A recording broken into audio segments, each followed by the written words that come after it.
अस्सलाम वालेकुम। Student unit 11 class 10th physics से मैं साउंड चैप्टर से आपको न्यूमेरिकल प्रॉब्लम्स की सीरीज़ सेंड कर रहा था और 11.5 तक मैंने सेंड कर दी है। अब 6 और 7 जो है उन दोनों को मैं एक साथ आपको सेंड करूँगा क्योंकि ये 11.5 की तरह इकोसिस्टम के हैं और इको साउंड में जो है वो हम सिमिलर फार्मूला यूज़ करते हैं, बस डेप्थ के लिए टू डिस्टेंस की वैल्यू को इंक्रीज़ कर देते हैं। तो स्टार्ट करता हूँ। स्टार्ट करने से पहले फिर आपको याद करवा दूँ कि इस वीडियो को ज़्यादा से ज़्यादा लाइक, शेयर और मेरे चैनल को सब्सक्राइब कीजिएगा। तो स्टार्ट करते हैं और आपको ये दोनों न्यूमेरिकल्स मैं गाइड करता हूँ।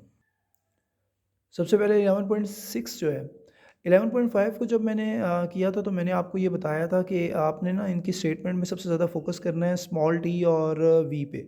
क्योंकि स्टेटमेंट तो आपको मिल जाएगी, ये जैसे मैंने लिखी हुई है, आप सबके लिए लिखी है बुक से भी, लेकिन इसमें आपने टी और वी की वैल्यू पे फ़ोकस करना है। क्योंकि बेसिकली इसमें जो फार्मूला लगता है ना डेप्थ फाइंड आउट करने के लिए, क्योंकि गिवन तो स्मॉल टी 5 सेकंड है, स्टेटमेंट में हमें ये बिल्कुल लिखा हुआ है 5 सेकंड द इको आफ्टर 5, तो इको का केस है। स्मॉल टी और वी उसने हमें दी हुई है एम एस पावर -1 जो कि हमने देख लिया है। मीन स्टेटमेंट में इन दोनों चीज़ों से आपका कंसर्न है क्योंकि आपने डेप्थ निकालनी है और ये इको का केस है। तो आप वेलोसिटी का फार्मूला रेट एंड डिस्प्लेसमेंट होता है, तो टी इधर डिवाइड है, इधर जाके मल्टीप्लाई, ये फार्मूला बन जाएगा। इसमें मैंने डिस्टेंस स्पीड टाइम आपको इंडिकेट किया हुआ है।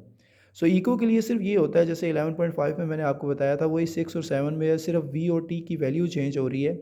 डी प्लस डी हो जाएगा फॉर इको साउंड के लिए, ये बात याद रखनी है। डिस्टेंस जो है वो डबल हो जाएगा।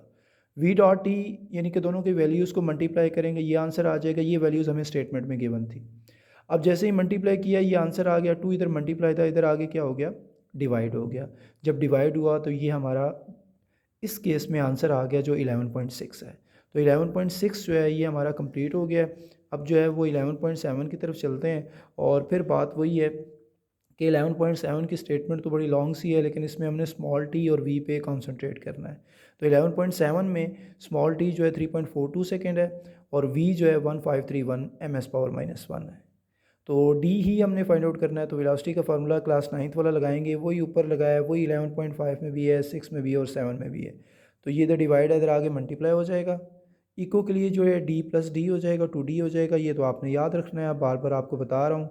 तो वी डॉट टी, वी और टी की जगह उसकी वैल्यू पुट की तो ये आंसर आया। टू इधर मल्टीप्लाई था, इधर आगे डिवाइड, तो इसके बाद ये स्टेप आ गया और डी का आंसर 2618 मीटर इस केस में आ गया।